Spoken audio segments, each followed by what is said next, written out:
ماہ ربیع الاول کے لیے میں تمام دوستوں کو بارہا یہ بات عرض کر چکا کہ دوست احباب کوشش کریں اس ماہ مقدس میں حضور کے نام پر حضور کی محبت میں ایک حدیث روزانہ پڑھا کریں اور ایک رکوع قرآن کریم کا ترجمے اور تفسیر کے ساتھ پڑھیں۔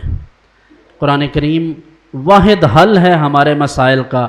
ساری دنیا کے عامل اکٹھے کر لیں، ساری دنیا کے پیر لے آئیں، آپ قرآن نہیں پڑھیں گے، آپ حضور کے اسوہ حسنہ کو نہیں پڑھیں گے، کوئی آپ کی زندگی نہیں بدل سکتا۔ اس لیے کہ جو نورانیت، جو رحمت، جو برکت اس قرآن سے ہے وہ کسی اور چیز میں نہیں ہے۔ اور ہمیں صرف انویزیبل برکت نہیں چاہیے، صرف وہی نہیں چاہیے، وہ بھی درکار ہے، لیکن ہمیں حقیقی برکت چاہیے اس قرآن کی کہ یہ قرآن زندہ رہنے کا اور زندگی گزارنے کا ڈھنگ سکھاتا ہے۔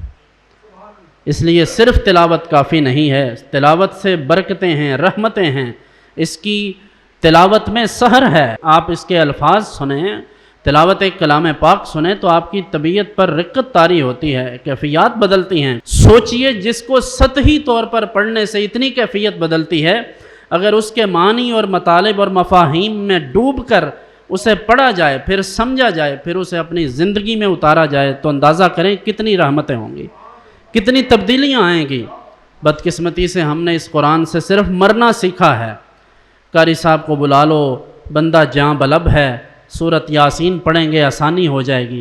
کوئی شک نہیں ہے اس میں کہ آسانی ہو جاتی ہے، لیکن عزیزان گرامی صرف ہمیں جان کنی کے وقت کی آسانی نہیں درکار، ساری زندگی گزارنے کے لیے بھی آسانی چاہیے، اور اسی آسانی کے لیے قرآن اترا ہے۔ اور پھر جو لوگ اس قرآن کو اپناتے ہیں، حضرت فاروق اعظم رضی اللہ عنہ نے فرمایا، حضور علیہ السلام سے روایت کرتے ہیں کہ فرمایا یہ قرآن وہ کتاب ہے کہ ذلیل لوگ اگر اسے اپنا لیں گے تو اللہ انہیں معزز کر دے گا، عزت والا کر دے گا، اور اگر عزت والے لوگ اسے چھوڑ دیں گے تو وہ ذلیل و رسوا ہو جائیں گے۔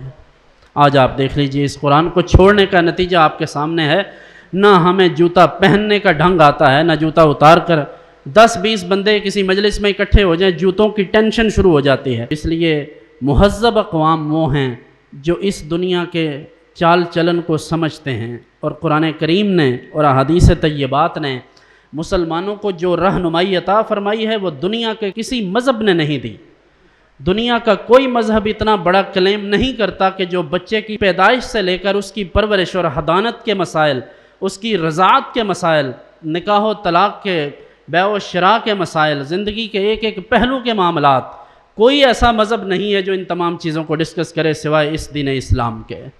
لیکن بدقسمتی سے اس دین اسلام کے ماننے والوں نے نعرے، ڈرامے بازیاں، مکاریاں، عیاریاں اور فارمیلٹیز کو دین سمجھ لیا ہے، جبکہ قرآن یہ کہتا ہے کہ دین مشکلات کا نام ہے، دین اپنے آپ کو مشکلات سے گزارنے کا نام ہے۔ آج ہم قرآن کو چھوڑ کر رسول رحمت صلی اللہ علیہ وسلم کی سنت اور آپ کی سیرت طیبہ کو چھوڑ کر پوری دنیا میں بے توقیر ہو رہے ہیں۔